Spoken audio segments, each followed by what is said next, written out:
Il-Gvern ħareġ sejħa għall-applikazzjonijiet tal-Fond tal-ħarsien tal-annimali għal din is-sena.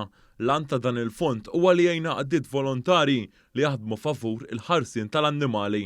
Dan il-fond tħabbar waqt konferenza l-aħbarijiet mill-Ministri Anton Refalo u Giulia Farrugia Portelli.